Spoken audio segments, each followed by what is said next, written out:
All right, ladies and gentlemen, what's going on? Jay Bosa here. I have Mike across the way from me, and we are going to have a fun topic right now. He wanted to bring up something about video games and simulated experiences, and are they harmful? Should we be seeking them out? Mike, what's the point of this? The point of this is this. I You should think. probably sit a little closer. Oh, sorry. It's time to get close. There you go. How's that? Yeah. Good. I've been a gamer my whole life, Mm-hmm. and I find myself very. What's the right word? I'm not very enthusiastic about video games at this point in my life. Oh, in your life. I was going to say, why are you not enthusiastic? The games right now are amazing. No. Here's the deal. Go Like, ahead. I look at video games right now. Like a good example is Assassin's Creed Origins. Mhm. I did play that game, and I was really blown away. It was a really interesting game, but it seems like I'm doing things in the game that I should be doing in real life, which is Okay. I acquire hear you. wealth, get my gear in order, like travel, explore the world, meet people. But I'm doing that, and obviously can't go back to ancient Egypt. Obviously, there's limitations. Ah, But it would be cool. Don't get me yeah, wrong. it But looks beautiful. I feel like a lot of people, myself included, are looking as it's a substitution for real life video games, and it's not, people aren't living their lives to the fullest because they're too busy. They're addicted to the feeling of doing something Mhm. when they're not doing anything, and it becomes it's something we have to just talk about as people. Like, what do we do with these amazing video games when people are just not going to be interested in real life anymore? Like World of Warcraft is a good example. I played it a little bit, and I was just like, this is too much, and I got out pretty quick. But I know that if you stick with that and you get addicted, it's like a heroin addiction. All It's right, like all right. anything else. I And as a gamer, I want your opinion on this. Go ahead. I gotta Jordan Peterson break this down and bring this to the root of the problem. He's very good at doing that. And Yep. the industry that I came from, and a lot of the fans that probably are gonna watch this know I've been involved with video games for a while. Yeah. And I took a break, but you have to look at why would you get addicted to video games in the first place? Like, what is the addiction? What did you like so much that you want to go do it again, right? And then you have to realize, why do you want to do it more in the video game than in real life? This is something that I've studied. I've read a couple books on it because I had to figure it out. I played a lot of World of Warcraft. Okay, I had to figure it out. No shame. Go ahead. Yeah, but honestly, I stopped World of Warcraft. Like, I knew I was addicted, but I didn't care, right? I didn't care for a while. I didn't care. It was fun. I Yep. knew I was addicted. I knew I was throwing myself in the room, but like there's triggers that fire off in your head. There's little euphoric feelings of accomplishment. I loved it, and I was with a bunch of people. It was not just me in a room. It was social. There was like 40 people knocking down a boss. It was awesome. Everybody's got a job. We did it. We got loot. Like, there's a lot of things to be excited about that real life doesn't simulate. And that actually, I just kind of brought myself to the problem is real life doesn't set up these euphoric situations, and if they are, like, they're kind of short-lived. Like, you might win the Nobel Peace Prize, right? That's a great honor to win, but that's a moment. You get a handshake, a lot of people take pictures with you, you go down in history.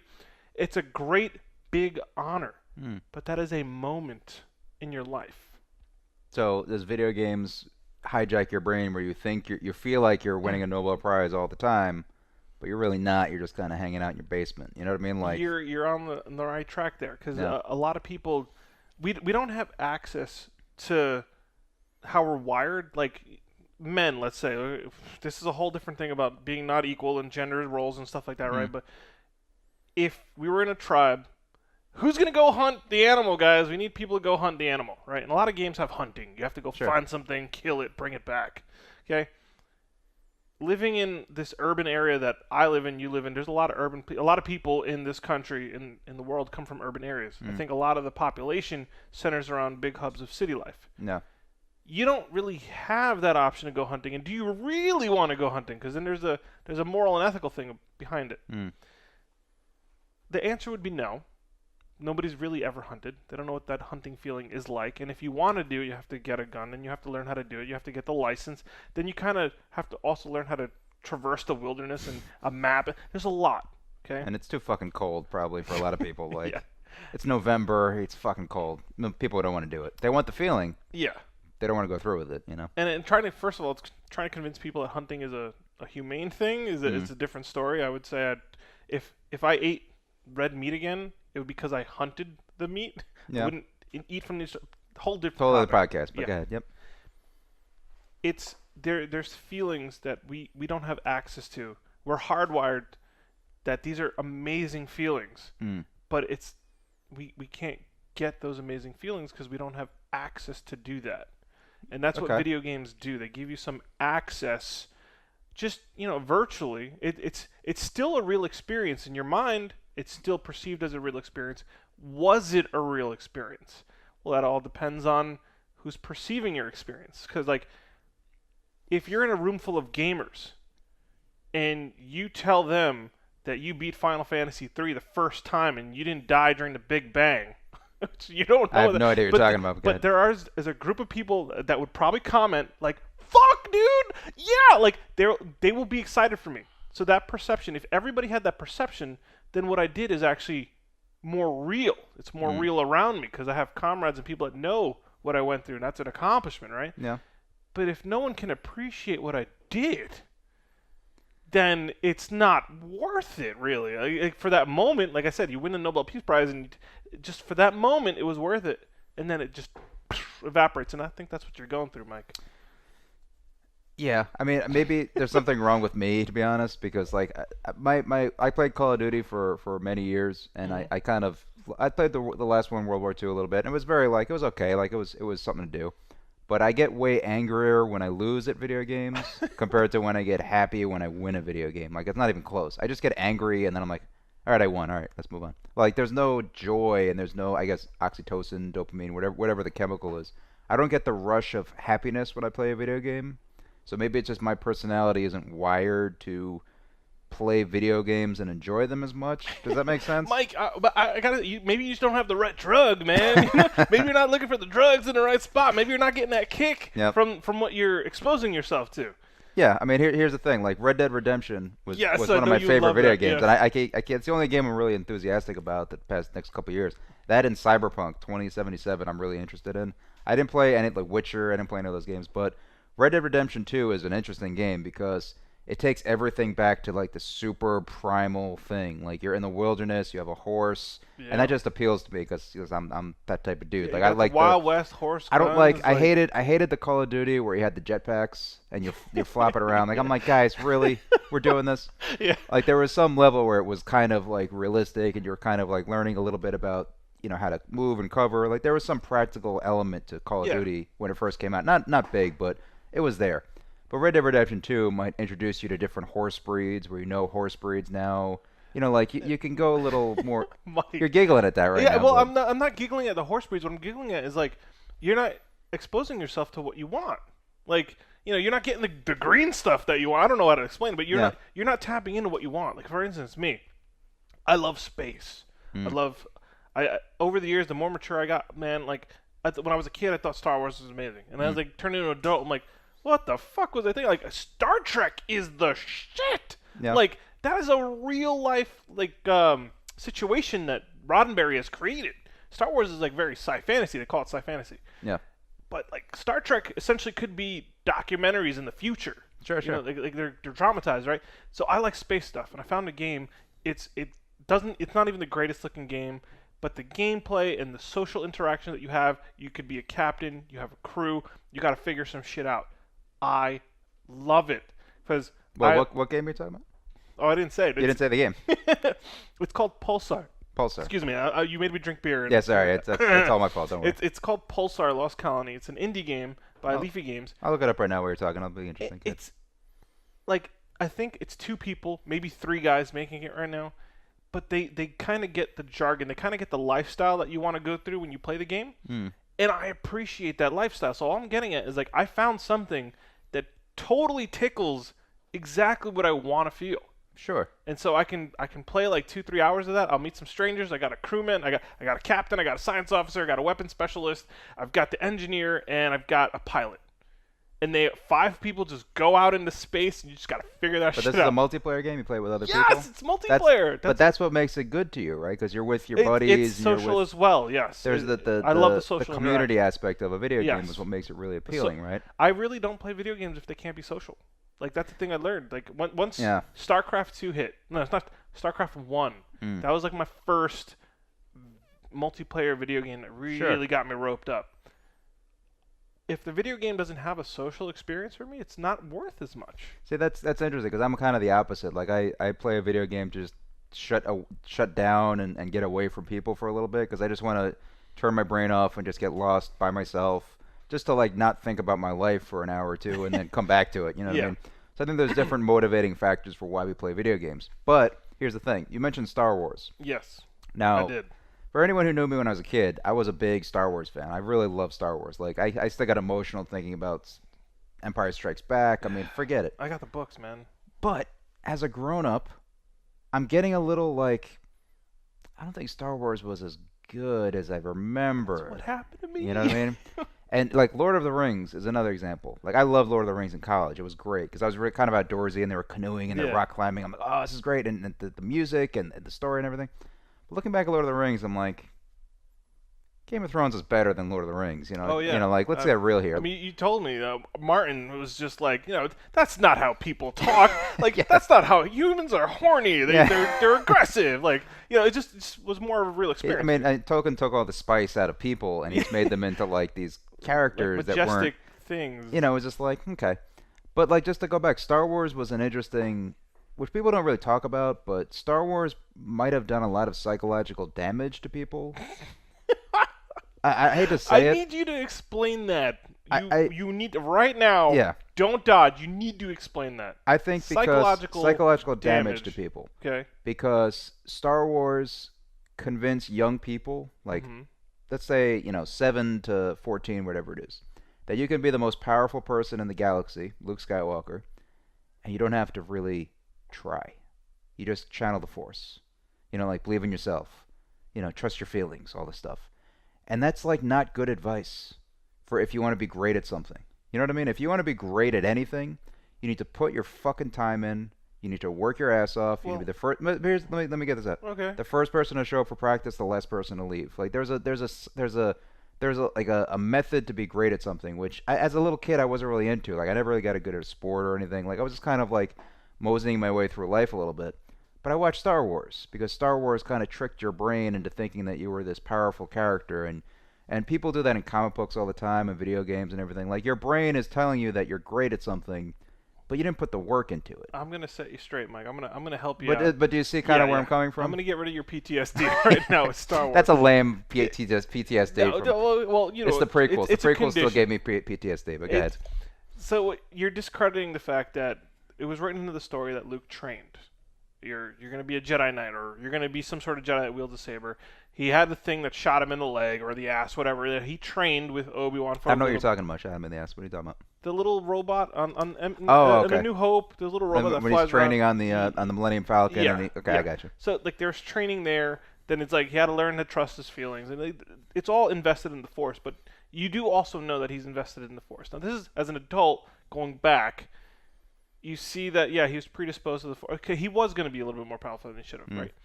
He did train. But in a movie's worth of time, it doesn't look like a lot of training because you don't do a boot camp. You didn't do a Jedi. Like, he didn't have a montage either.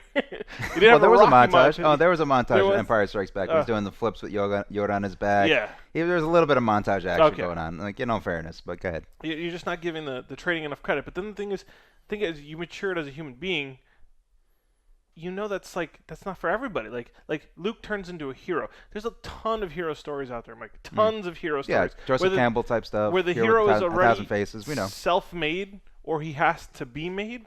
Like one of my favorite Disney movies is Hercules, because interesting. Yeah, I love Hercules. The thing is, he's already a god, or he's a demigod, or he's like half and half, but he still has to train, and he's got this built-in feeling in him. He becomes a hero, and then he takes that heroic feeling and it goes back to being a human. There's values. I didn't see it, to be honest. I didn't see the Disney's Hercules, but it's not even Disney. It's the story of Hercules. Yeah. So he trained, right, and it's a good thing. Granted, he was predisposed to be a hero because he was a demigod and he had some history and some destiny, but he trained. And there's a thing coming of age. It hit me at the right time when I was a kid, so I watched it, loved it, sure, kind of got it. I still listen to the song every so often. I think there's no shame in that, boss. Yeah. By the way. You have to really see more Star Wars. Like you're an adult now. Yeah. And you know how the world works, And what Luke went through was very unique. Like less than 1% of the 1% of 1% of people in that Star Wars galaxy are going to experience what Luke did. What you have to do is look at the guy that's an extra on the side that was watching these guys shoot lasers and gets hit in the leg by accident, and we don't know if he has medical insurance. Like that's more where we're at right now. You know what I'm saying? So No, but oh, no, go finish with that. I'm sorry. well, that's where I was ending up was like you have different expectations now, and then you go back to Star Wars, and the expectations that you had as a kid are definitely different than the expectations you had as an adult, which bothers me about when people say that video games are for kids. I just want to. That's complicated though, because like I don't believe video games are for kids because they're adult content at the end of the day. Yes, like there's a lot of adult you're content. talking about in some video grown-up situations in video games, so it's not really for kids, but kids do play them, and it's a very complicated thing. But some people could say like novels are for kids. It's not really. You're just reading. Yeah, romance novel. You know, like there's a whole sorts of media that could be perceived as being for children, whatever it is. But I think I have a problem with like the psychology of superheroes, and Luke Skywalker kind of falls into that. Superman falls into that. Yeah, it's a superhero. Yeah. Like the superhero mentality kind of leads people astray in a weird way because it's like Superman is a good example because he's been around forever. I mean, Yeah. Since what 1930 something was the first Superman. We can Yes. look that up. But I mean, Superman is a good example of this is what you're supposed to be. Like they have the magical powers and whatever, then you can fly and whatever. But you're supposed to be a good person. You're supposed to have integrity and character, and like Superman is a good thing. Like this is the alpha male figure that little kids should kind of aspire to, Yes. right? So I like get you. the problem with Superman is that he's boring because Yes. he's Yes, Superman. Yes, that's one of his biggest problems right now. How do you bring Superman to the cinematic universe when like he lifts car, he flies, he shoots fucking heat out of his eyes, he blows cold air, like he was overpowered. Yeah. And he had one, and we think it's like a stupid flaw, and that's why I think Marvel. Like, man, we're getting to like some comic book geekdom. No, it's fine. We, It's we fine. have to like backtrack into the psyche of this. But like then Marvel came out, and Marvel had a lot of flawed heroes. Marvel had great heroes. I didn't like any of their villains. That's where Batman shined. Batman was a Interesting. dark hero with amazing villains. And like they evolved over time, but the basis of what the villains did to Batman was always there. Like the Joker, as corny as he might have been back in the 60s and the 70s, the premise and the emotional connection that he had to Batman was always there, and it's evolved. Like Yeah. just music evolves, images evolve, filmmaking evolves, but the premise was always there. So Batman's like this dark hero, gets made out of whatever because his parents died, has this extra justice thing in him, and then he's got these great bad guys. It's the bad guys. The relationship with the bad guys is what makes Batman. And people overlook that all the time because you have great superheroes in Marvel, but they don't have the bad guys pulling that out of them. Like I would Yeah. give, I would the easiest one I could go off the top of my head is Magneto and Professor X. I think that's a very interesting personal relationship that those two have in the Marvel Universe. But then it's just like bad guys are bad guys to be cool in the Marvel Universe, but you have all these good guys that have flaws to go against like this. Well, that's the theory about bad guys is they should be the good guys in their own story. You know what I mean? Like that's what they're. Those anti-heroes. We like anti-heroes. You know, Our but society- like Magneto is not. He's not the bad guy in his No, brain. He's the good guy. Yeah, exactly. And that's what makes a villain interesting. So like to bring it back to like video games and Yes. Star Wars too, but like Darth Vader as a character is interesting because he got really they ruined the character with the prequels obviously. Like they just made it weird and awkward We have to and bring this don't back get me to video started. I hate games real soon. No, but like video games are interesting because who's a good antagonist in a video game that you can think of that made you as the player made it interesting in a weird way? A good antagonist. See, so a video game is very broad. Yeah. Sometimes games don't have to have an antagonist. Yeah. If you play a multiplayer, if you play Call of Duty, whoever's not on your team is the antagonist, and there's So no it's character sports. It's development. team sports. It's competition. Yes, It's this type of that thing. exactly, and that's where esports came from, right? Yeah. You know, so if you're going for a story, there's games with different stories. If Sure. you're going for that team sports thing, you got to find the right itch. Well, no, but like outside of like a team sport thing, which you said that you like the community aspect of it. I'm trying to refine you, Mike. So No, I'm no, trying- I get it. But Yeah. like, has there been like a single player game that you've played that has been on a level of a great movie? And I have like a couple that I could kind of talk about, but like something that really had an effect on your life, where like you get good storytelling from a video game. Mass Effect. Okay. Like I I put Mass Effect on a shelf where I'm sad that people die, never getting to experience what Mass Effect actually has to offer. Sure. You have an overall arcing antagonist, which is what's called the Reapers. It's very similar to Halo. Halo and Mass Effect are very similar, but I feel like Mass Effect is way more developed than Halo. And you have Reapers are bad things coming in to fuck up all the good things we already have. But then, before the Reapers, there's a lot of antagonists that they either don't believe you, like the Reapers are not coming, or they're just assholes to begin with, and then the assholes have to change because the Reapers, like, there's something worse on the way. And you scuffle, like, there's always, in Mass Effect, there's always a conflict. It's a small scuffle here. You have to deal with these mercenaries. You have to deal with this regime that thinks you're crazy. Like, and so all of that, and then you have the character development of your team. You can help your, like, you don't have to help your team. You literally spend hours of your life helping people you don't know. They don't really exist in the real world, but you will help your squad because they're developed that much, and your squad actually, they give back with abilities later on. But sure. That's a game where because your decisions are so important, you can make decisions from the first. It's a trilogy. From Mass Effect 1, you make some decisions, and you open your save game into Mass Effect 2, and then you open it into Mass Effect 3. Decisions that you made in the first game will have references in the third game, and even sometimes they have voice lines, and even sometimes those characters will come visit you. I played the games. I remember, like, it's a very interesting game at the end of the day. Like, I respect Mass Effect. Yeah. But my problem that I just had, maybe it's just my personality and what I'm going through, but I just find myself very bored with a lot of movies and video games and everything else, because I feel like it's like Pepsi. Like, you drink your Pepsi, you get the sugar rush, Yep. and you drink it again the next day, and it's just like a constant, like, sugar high that you're trying to maintain. And the movies are just interesting enough to keep you watching them, and they just kind of keep you hooked. Like, Marvel's a good example. Like, I lost interest after, like, Captain America. Like, I love Captain America. Like, I like the first Captain America a lot because I like the 1940s vibe and everything. Like, there was a lot going on in that movie that was good, but then it was just like the same shit over and over again. We're just like, okay, and then, like, all right. And I watched the newest Avengers, and I fell asleep.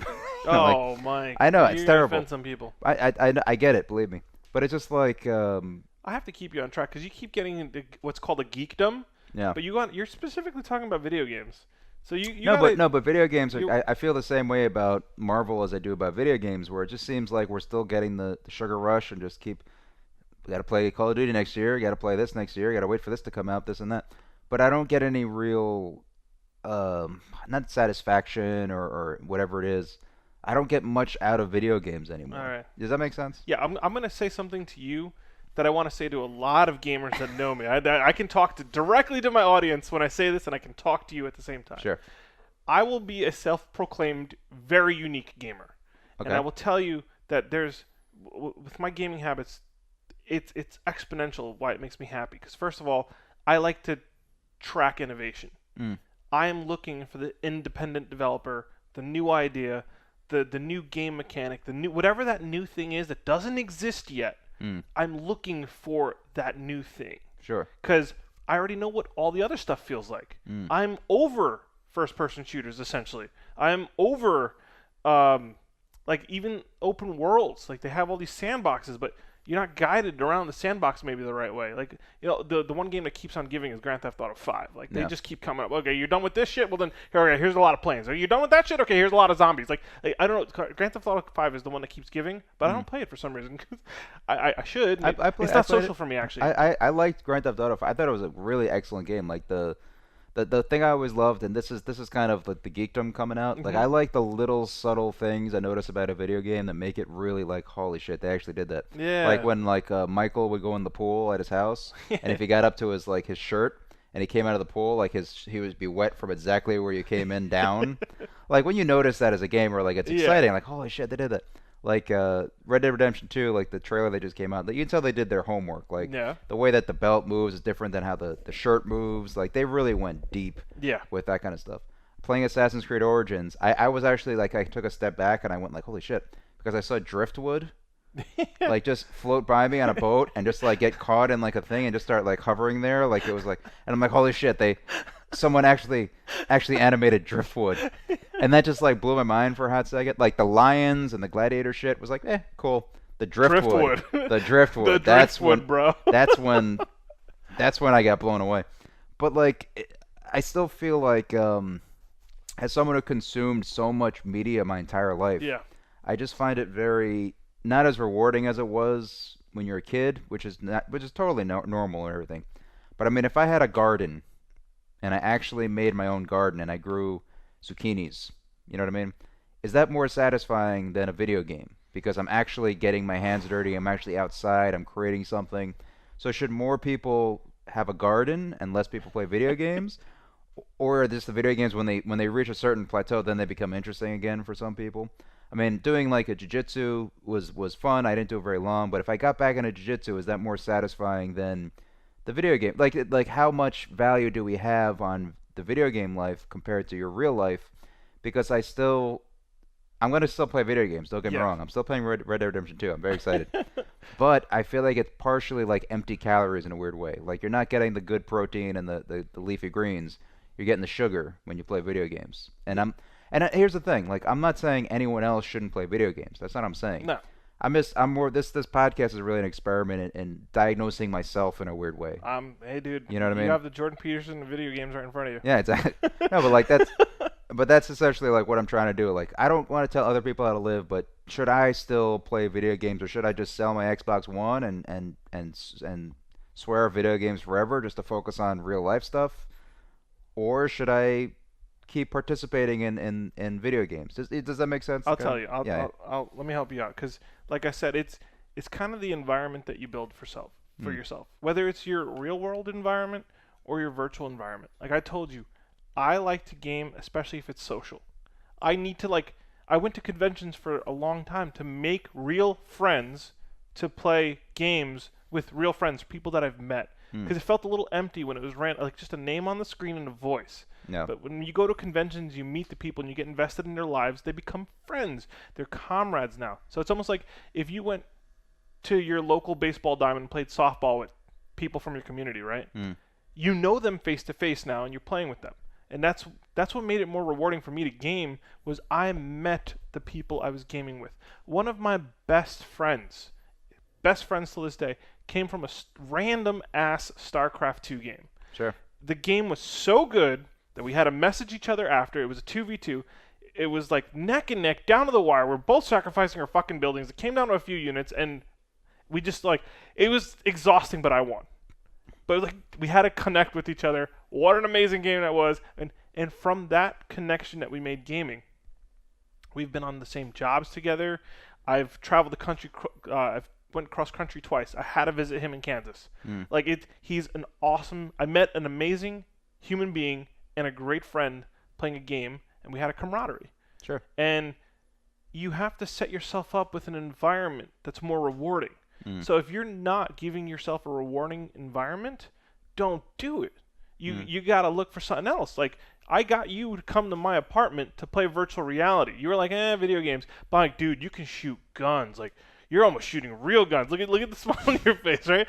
Can we break that out after this? Is it possible? Just for like half hour. All right. Yeah. We'll get rid of this table real quick. Yeah, forget it. So like I brought you over because I knew simulating guns would be kind of rewarding. Like, in real life they're messy, they're loud, you can't, but expensive. You're in my apartment just shooting away. You're shooting zombies, you're shooting robots, right? You loved it. Yep. It's reward. I gave you the environment to enjoy that video game. And it was social too, because I was right there. I'm laughing. I got video of you on the floor in my apartment diving and stuff. So we made a very rewarding experience. Yeah. And that's one of the things you have to look. You can't just. It's like channel surfing that you were mentioning that earlier. You can't turn on TV and channel surf and be rewarded. I get upset. I get upset with my life. Yeah. Like when I watch TV, I can't do it anymore. So you're accessing You're looking at mainstream games like Madden's going to come out every year, Call of Duty's going to come out every year. There's the Assassin's Creed comes out every year. They try though. Like Ubisoft definitely tries to break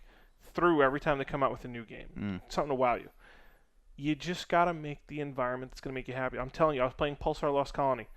Not the greatest looking game. Yeah, I was looking. It looked like it was from like 1999. You've got 3 guys making that game, but the social experience that it creates and the gameplay that it provides for the social experience among the 5 people, I'm set. Like, Yeah. I can do that for 4 hours and have stories to tell my friends that would appreciate it. Yeah, That's the you don't thing. want to tell them the ones who don't appreciate Yeah, it. That's they're like, like, "What hey, yeah, The fuck are you doing, dude? I don't want to hear this." Like, Yep. a lot of people are like that. That's Sure.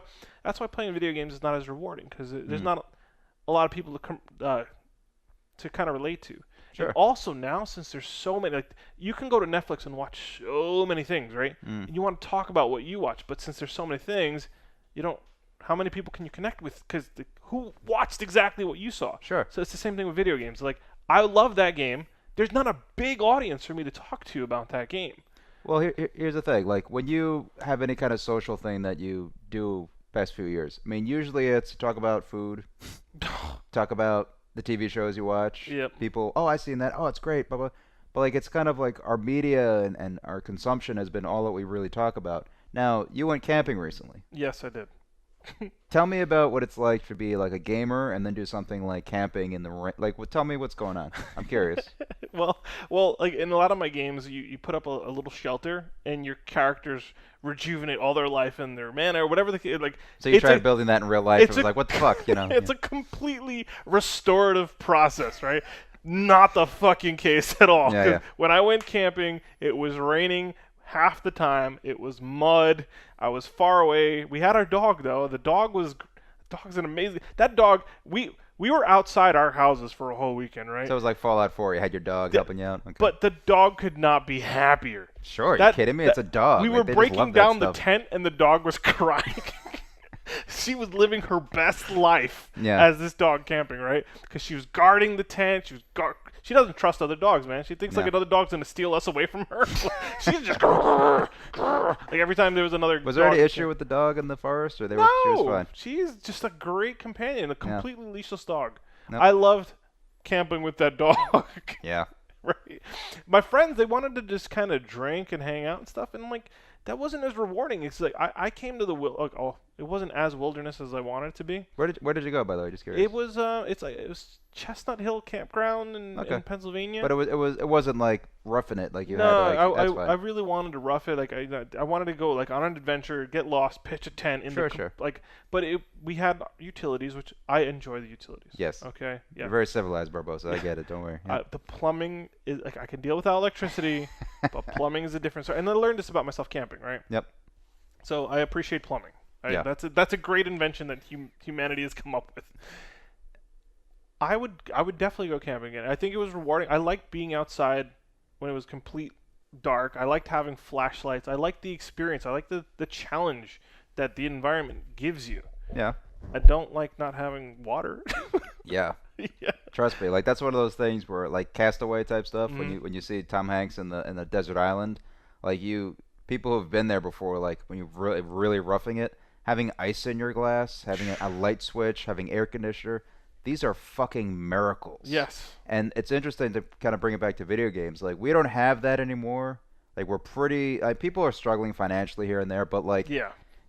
even like lower middle class, we have a house, we have electricity, we have running water. These are fucking miracles, you know. Yeah. So you're kind of still stuck in that hunter-gatherer mentality, and the only outlet you have for that is something like an open world game. Yeah. Does that make sense? Yeah. So like, I get all that. Like, I really do.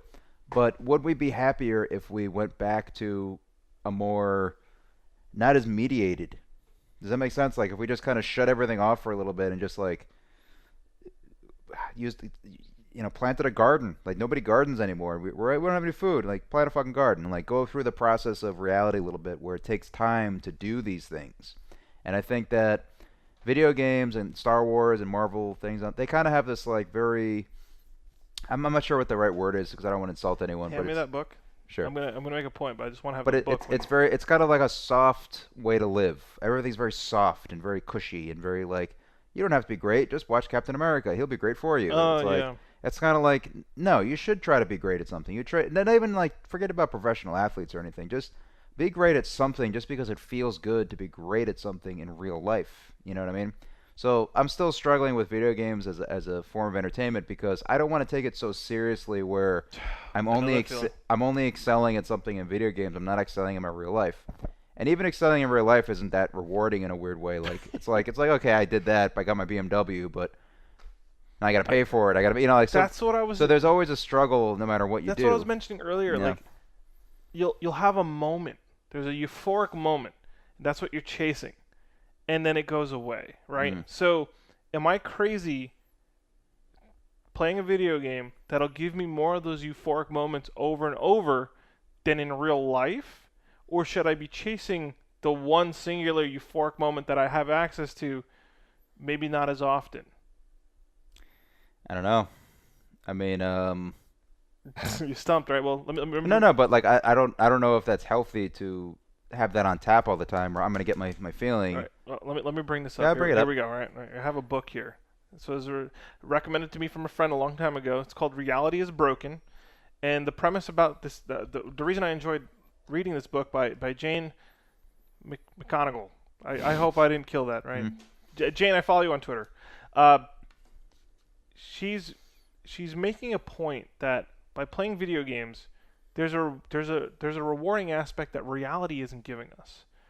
Because reality is not offering the rewarding experience that you're getting from playing a video game. Which is sad in a weird way, Reality is broken. Yeah. The society that we have set up for ourselves, it's go to school, get a job, work your job, come home, and you're supposed to have a house and a family, and you're supposed to be happy. Are you, though? I'm not saying you, but is the society that we created happy with that? Well, I really think that as you get older, you appreciate different things. So I'm most happiest when I actually get my workout in, like when I do what I wanted to do, like for a workout, and then I take a cool shower afterwards. Like that's so much more rewarding than anything else because I worked through the hardship of getting something done. You know what I mean? So like when I'm with my buddies and we're just having a drink and we're just hanging out, that's me just like I'm most comfortable there. Like I feel like the camaraderie and I feel good about what's happening. Like it's just like everybody's in a good mood and things are, having a barbecue or something. Like just that feeling of camaraderie. I like doing what we're doing right now. I like podcasting and just talking and just having a conversation. That's very rewarding to me. Having a dog I don't have a dog, but when I did have a dog, it was great. I loved, like, you know what it's like to have a dog. It's just so rewarding. It's so much fun. You get to wrestle. You get to play games. They become your companion. Oh, it's the best. I mean, being with my girlfriend's great. Just being with just people that I like. I mean, just everything is just really pleasant, But those are the things that I like. Like having like an artificial girlfriend no. isn't the same as having a real girlfriend. No, it's not. You know what I mean? And that's kind of what we're going to be dealing with the next few years. Like people are going to have their online world, their artificial girlfriend, their artificial world they create, all these things. That's going to be it. There's no life outside of that anymore. All right, hey, counter argument coming in hot. Okay. There's plenty of articles about the Japanese and their habits and how they're saying that their population is diverting down and also they're not having fulfilling relationships. And men, especially, they can like certain things. You got to just you know what I'm talking about. Yeah. Just search it on the internet. But having a relationship with a woman isn't as rewarding as an artificial presence. Like you're saying that or you're asking that? No, they're having this perception. I'm not saying it, but they're having that perception. So what is broken when that's the case? Is that society raising shitty women? Or is that society raising shitty men? Is that society raising both shitty men and women? Are they not getting expectations? Like, there are people, and you'll go on Instagram, they're working their asses off, or actually working their asses up, depending on how you look at it, right? How dare you, sir? How dare you? Go ahead. But, like, they are working on themselves, and that's in a fitness sense, you could see that. If you work on your body, if you work out, you see results. You become physically better. Whether you're better looking or not is a different story. But you can throw shit, you can climb walls, you can jump over obstacles. There's a reward, and exerting that amount of energy is actually kind of causes happiness. You're using your body's happy. Then there's intellectuals, intellectual. The more you read, the more you discover. This is the phase of my life that I feel like I'm in, where if something engages me intellectually, I'm learning something, or a different view enlightens me, and I have a different perspective, which actually makes me happier. Mm. I watched something yesterday, and I'm like, the epiphany that media gave me made me happier, and I want to chase a whole different direction. Sure. Is the society that we're in, generally, we're all kind of captive to our society that we've created. Is it working? Is that Japanese man justified that he is like in love with an artificial intelligence that's stuffed into a sex doll that moves around? Is it our fault, or is it his fault? Is he broken, or is the options brought to him broken? I don't know, to be honest. I mean, I couldn't tell you. I mean, it is a weird thing that so many people choose the artificial world now. Forget about when the technology gets better in 10 years, but just now people are consistently choosing the artificial world over the real world. And I mean, some people just would tell you, like, reality sucks. I don't want anything to do with it. I just want to shut my brain off and disappear into the fake world.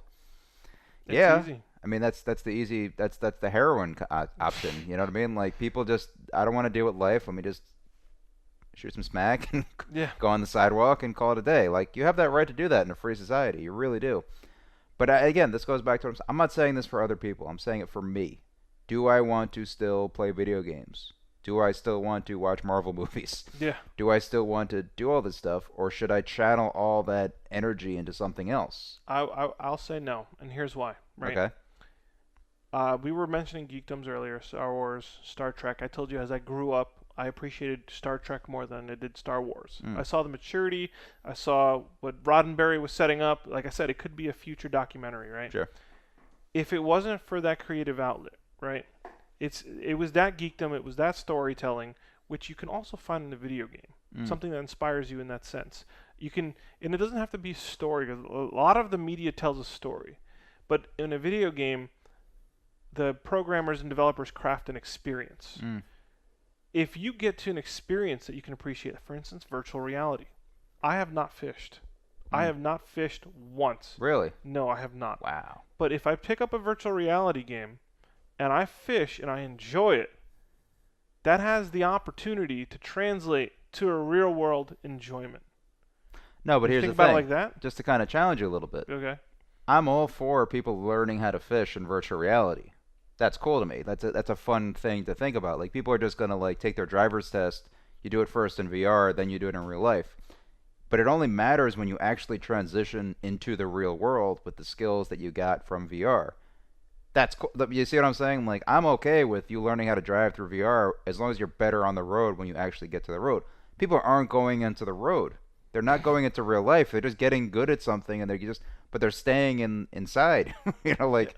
You see what I'm saying? Like, I love when hearing about people who watched a movie and then, like, pursued a career or pursued a hobby or an adventure. Like you mentioned fishing. There's a movie, A River Runs Through It, I think it's called. I've heard of it. With Brad Pitt, and it's all about fly fishing.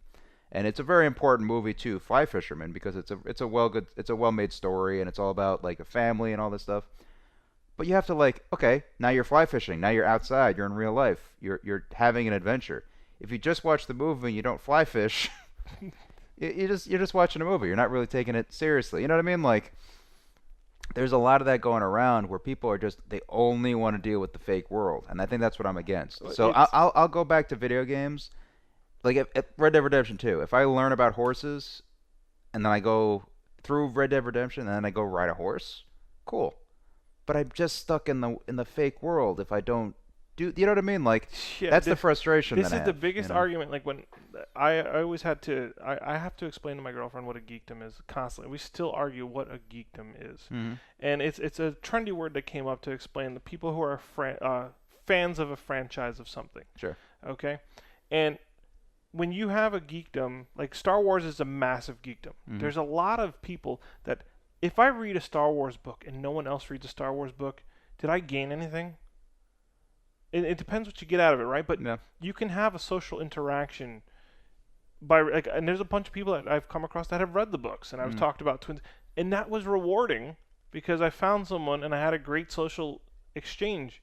So what is the reward? See, if you go fishing in real life, you get a meal, but did you make a friend? But if I fish in the virtual world in a competition and there's 4 people and we exchange information, I have 4 friends, you have 1 fish you ate. Like it's the reward structure from it. Well, here's the thing. You can go either way with that. You can say no, but like you can say like, all right, I met 4 people in a video game, or I met 10 people because I actually went fishing. Like, if you meet 10 people while fishing in real life, that's better than meeting the 4 people in the fake fish. You know what I mean? Like, you can kind of quantify everything a little bit because it's a weird scale. because I mean, like, if you go outside, like a lot of people, they get their most camaraderie from like the military. That's where you have like the most camaraderie. Like astronauts are probably the number one. If you go to space with someone, you're buddies forever. Yeah.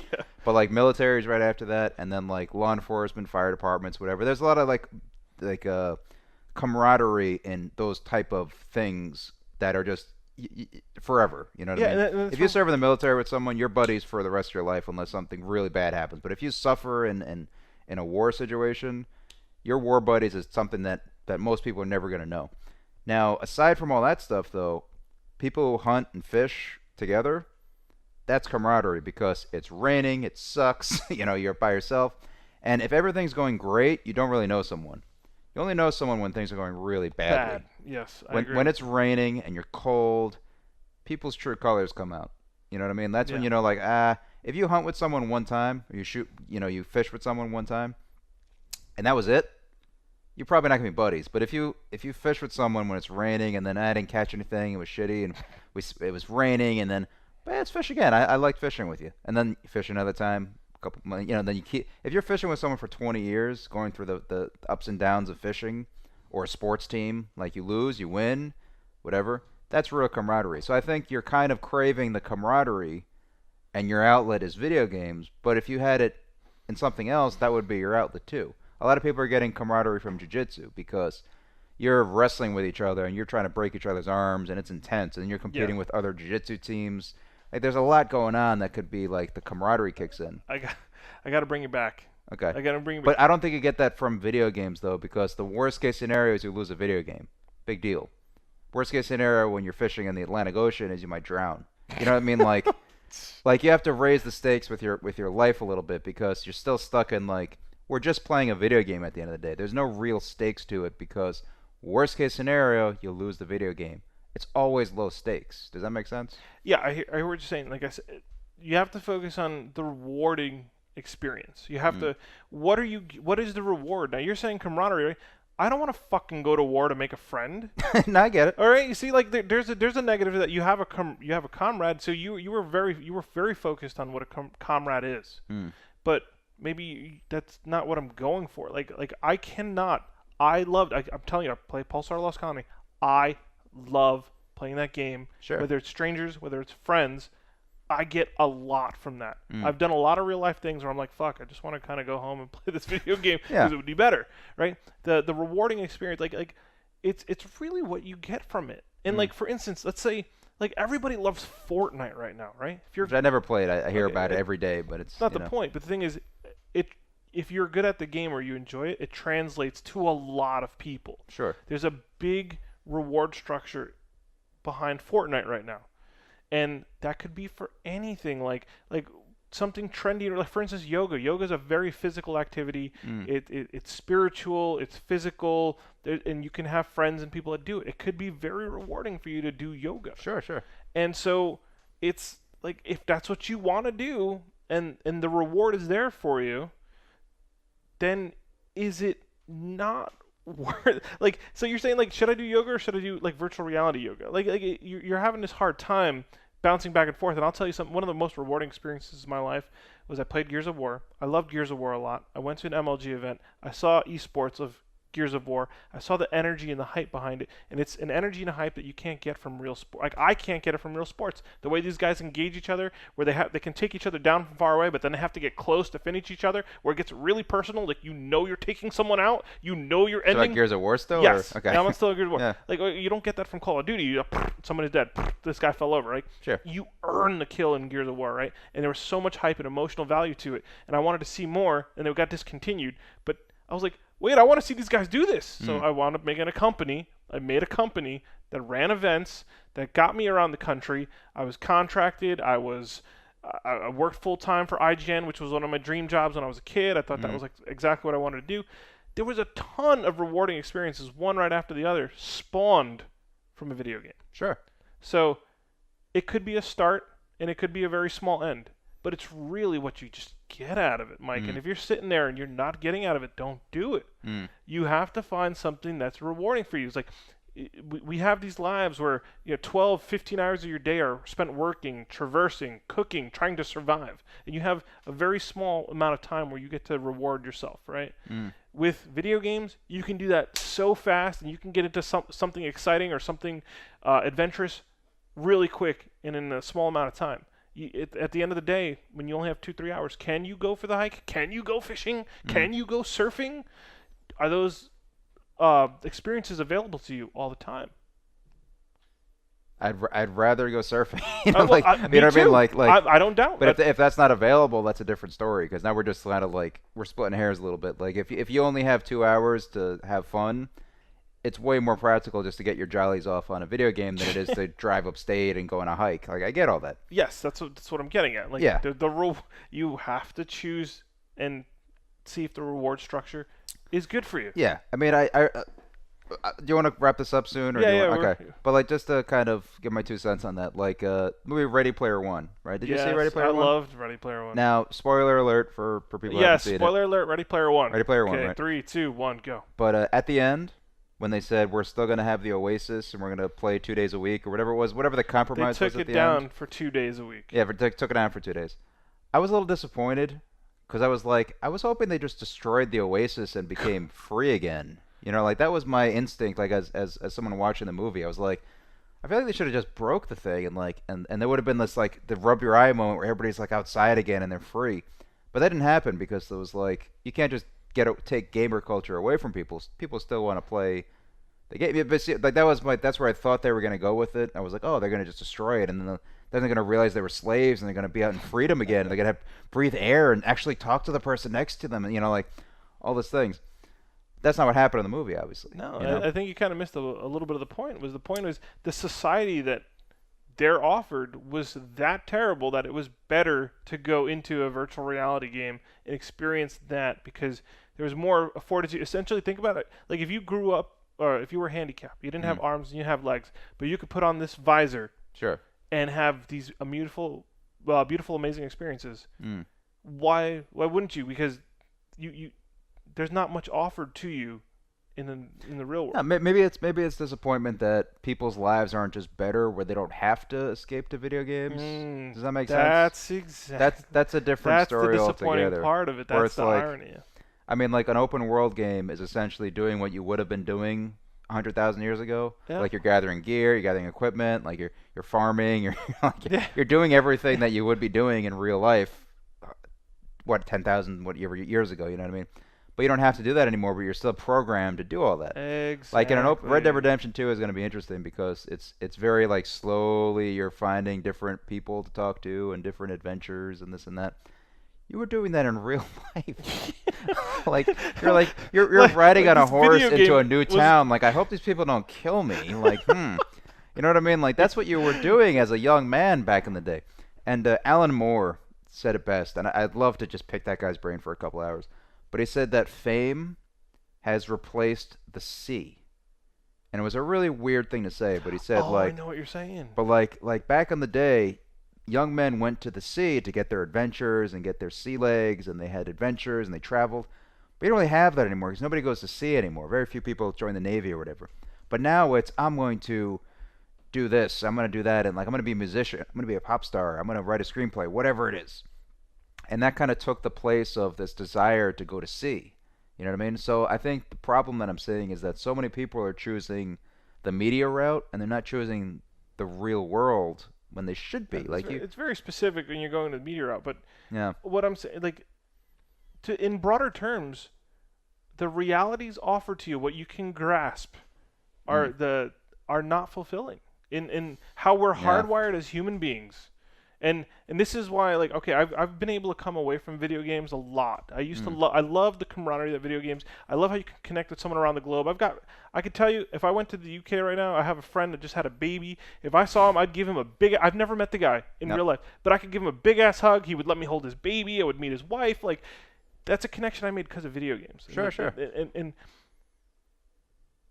oh man, I got really excited for a second there, so No, I lost my train of thought. But I'll jump in quick. I mean, there might be someone like down the street that you can have that same relationship with, that you don't have to go to the UK to have that relationship with someone. You know, like there might be some people close by that you're kind of ignoring. Not you, but people are just kind of ignoring because they're choosing the person that shares their passion. Yeah. And that's okay. Like I remember there was a thing I watched on YouTube of like early internet. Like we're talking like the 80s probably, where like the first chat rooms, like one guy would talk about football and like he had 20 people in the room that would also talk about football. But it became this little community thing like right off the bat, early internet we're talking about. And I think a lot of people kind of do that. They have their social groups or people that maybe they never met in real life. Is that better than having someone? Do you know your neighbors? No. I don't know my neighbors. No. I know a very few of my neighbors. Like we're talking like hello, goodbye, but I don't really know my neighbors. Would it be better if people knew their neighbors more than people in the media or strangers or people that they share a video game with? I don't know. Well, you brought this up. Like, a lot of people are craving authenticity right now. When I grew up with multiplayer gaming, not just single player, but the multiplayer gaming, I was able to meet authentic people that enjoyed the same things that I did, right? And it's easy. You can connect with them every night. I played Battlefield 2 for a little while. I wound up as a groomsman in a friend's wedding. Sure. Okay, from Battlefield 2. I found someone authentic that I clicked with, and I mean, granted, when you're on the internet, it could be a lot anonymous, but when you can break through the ultimate shield of anonymity and find something authentic on the other end, you gravitate towards that. Sure. And a lot of the people around you are the same way. Like there's a lot of people either suffering or trudging through life with a lack of a reward system, right? And in gaming, you find that reward system, and especially if you can find people that appreciate the reward system that you're also seeking out. So there's problems. We have a society that's built around us. Like, yeah, you're given food, you're given water, you're given a place to live, right? But are you fulfilled? We have all these amazing things. We have the internet. You just turn a faucet and there's water, but there's still an epidemic of depression. I think the problem is that for so long we didn't have food and water and air conditioning. Like it was such a struggle just to eat. We're still kind of stuck in that like, all right, well we got the food now. It's like that's all I know how to do. I just know how to get the food. Like what do we do after this, you know? It's like when you're a little kid and you ask for a toy and you beg for this toy. I want the toy so bad. You get it and you're just like, all right, maybe I'll play with it. I don't know. So we're stuck in this kind of constant anticipation with what we want from life. Like everything's once I do this and once I do that, but it's always just like it's gratification and it always leads kind of nowhere. Oh, you know what I mean? This is the final thought I was making when I got really excited about Shawnee over there in the UK. Shout out to Shawnee, by the way. Yeah, congrats, Shawnee. It's like the authenticity that was. Every time I think about the UK, it just takes my mind out. The reason I kind of got off, like first I loved video games because the connection that they were making. I was connecting with human beings with the same passions I had, right? And now there's a new connection that I'm seeing, and you could say it got a little bit more spiritual. And we're talking about the information available on the internet, but I am now more involved with being an intellectual. I want to learn more. I want to learn from people. I want to learn differing views. I also want to express what I feel is something better, possibly, right? So I'm finding this outlet now on the internet that we're podcasting, we're getting this information out. I'm going to get information. I'm still going to ingest information, maybe remix it and put it out. But I feel like people, and this is where my reward structure is coming from. It's more rewarding when people become they can connect with each other and become comrades. And in Gears of War, it's still one of the most diverse communities. Like every nationality, there's so many people represented, but they'll all come together, almost like World Cup, and they'll play this game. And I feel like that's a great starting point. What do you do with that? But you already have a little grasp of something fantastic, and make it grow. And that's why I think like this whole like spiritual direction that the world is taking. There's a lot of talk about spirituality now. It's happening on the internet. It's real easy to find. There's just new connections being made. The video games used to do it for me, and I'll defend them because they can still provide great experiences. But I'm on to something new. Yeah. I still won't knock it, but I feel like without innovation, you're wasting your time. But if you could really find something that like influences you and somehow makes you a better person, whether it's being a better person to someone, or you learn a skill in virtual reality, or you just get an idea, Hmm. and then your idea then influences other people. Yeah. You can't say it's all horrible No, no, or not worth your time. no, that's truth. I mean, it's always been kind of frustrating when like I recommend the Joe Rogan Experience to people because some people are like they roll their eyes like no. I'm like there's only like 1,020 of them. Just catch up, like you know what I mean? Like give me a break. But like some people just you suggest something to them and it works for you, doesn't work for them. Yeah. Some people like you mentioned soccer before, World Cup. I'm never watching soccer. It's never gonna happen. That hurts. It's brutal. That Right? hurts But it's brutal. Like I can't do it. And I have people in my life that like soccer. Hey man, you do you, I'll do me. Like it's okay. And people are just kind of frustrated that you're not thinking exactly how they're thinking. And it's kind of like, well, you're a friend of mine. You should watch World Cup with me. Let's go watch World Cup. Let's put the shirts on. Let's drink. What? I don't care. Like don't invite me. I will pay money to not go to the World Cup. Oof, man. That's what I would pay money to not go to the Super Bowl. If someone said I have free Super Bowl tickets, like, all right, I'll give you $100, just leave me alone. Like, I do not want to go to the Super Bowl. I couldn't If you give a got Super shit. Bowl tickets, you would sell them pretty much. Yeah, but you know what I mean. Like, I Yeah. would actually pay someone money to not go to sporting events because I just hate them so much because they're so boring. Couldn't care less. But that's not everybody. That's just me. Like, Ye- it doesn't matter. To go to a UFC is a different story altogether. Yes. I'll pay money to go to the UFC happily because I love the UFC. Not for everybody. Some people get nauseous when they watch the UFC. You know what I mean? Like, And look, that's circling back, and I think we could almost end here. yep. It's the reward structure that you have set up for yourself. Mm. Everyone's different, right? Like I'm a bigger guy. I like lifting things. Like when someone has to move and I pick up something, I feel like I'm being really useful, right? Like here, I can do this because you can't. Like I like climbing things because I'm skinny and I Yeah, can climb you're up. the I'm the spider spider monkey, monkey. right? Exactly. Yeah, go ahead. so like it's the reward structure that you have, and it's my job to offer what I enjoy to you. Sure. That's my diversity being not imposed, but being expressed Suggest to it. you. You're suggesting something. And then That's you might like it. Mm. You might enjoy it. And if you don't, then I'll leave you alone. But at least I tried. Yeah. It's like a language. It's like an activity, a video game, a geekdom, a plate of food. You gotta try. Yeah. That reward structure might be there. If it is, it is. If it's not, move on. But if the reward structure hurts you, and I think Mm. that's what you were getting at by like maybe isolating yourself in a video game. Not Then- so much hurt, but I found myself we're talking like 5 years, the past 5 years, just not really getting any like happiness from video games. Like I didn't get any like charge. It was just kind of like it was something to do that had a purpose because it was just like I can't think about my life for a bit. Let me just shut my brain off, veg out for an hour, play a couple of Call of Duty matches or something, and just like all right, I shutting off your brain is a valuable thing. Like people need something like that. Where like people do like reality shows or Mhm. some kind of guilty pleasure. For me, it was Entourage. I watched Entourage because I knew it was dumb and I knew it like it was just like filler. It was just like the show wasn't particularly interesting, but it was just like it's just the guilty pleasure that I just watched. You know what I mean? But then Entourage ended and I didn't have anything to fill it up. But you know what I mean? Like some people have different motivations to ingest certain media in certain games, whatever it is. And just me personally, like I don't get much out of video games, but I'll still play them because it's just I want to shut my brain off. Like it's all good. But if I did have more of like the multiplayer camaraderie going on, okay, maybe. But I'm not sure if I want that. That's the thing. Like for real, like I'm not sure if I like you make a good argument that you get friends from video games, you get camaraderie, you get experience, and like I have some memories in the back of my brain from video games. Where I remember playing Rainbow Six back in the day. Rogue Spear, if you ever that was like when I was a kid. But I met some random dude in like Texas, and we played a lot. We became buddies, and like I remember he had me try out for a clan, and I shot him one time, and like he was all right. You're in the clan, man. You're Marine Force Recon now. I'm like cool, dude. And we're typing this all out. We're not even talking. It was like wasn't even a headset, so we're typing out. And I get a friend in Texas, and we didn't keep in touch. We just kind of like forgot about each other. 15 years ago, 20 years ago, whatever it was.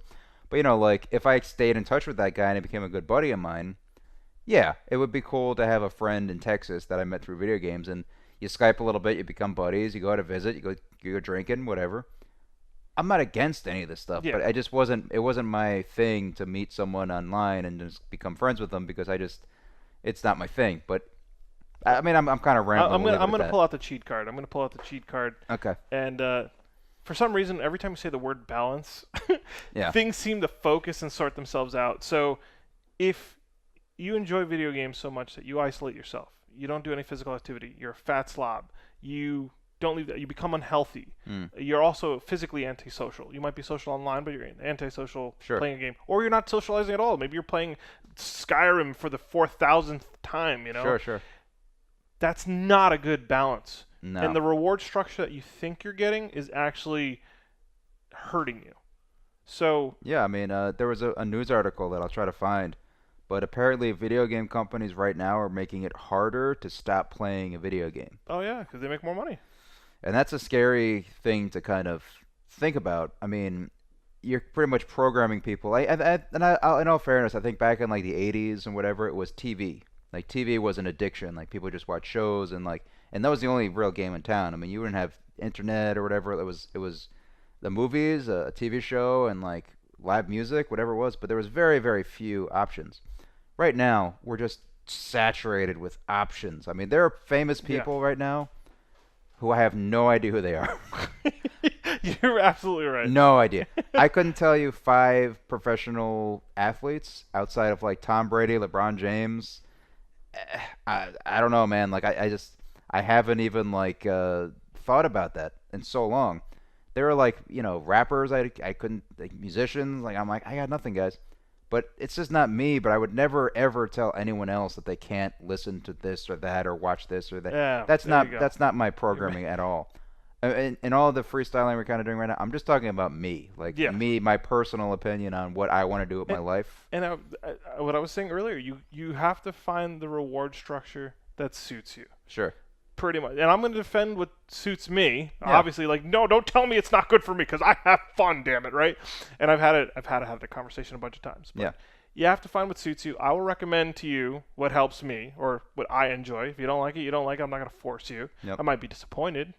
You might let me down as a friend, Mike. You can't frame it like that. I might be disappointed. I don't know. Like, go fuck yourself. All right, go ahead. But dude, it's just you gotta find that reward structure and the balance, and it's all good. Like, dude, I play a lot of video games, but I'm at the gym for 2 hours every day or every time I go, which is like 4 times a week. Sure. So I'm not hurting my physical self.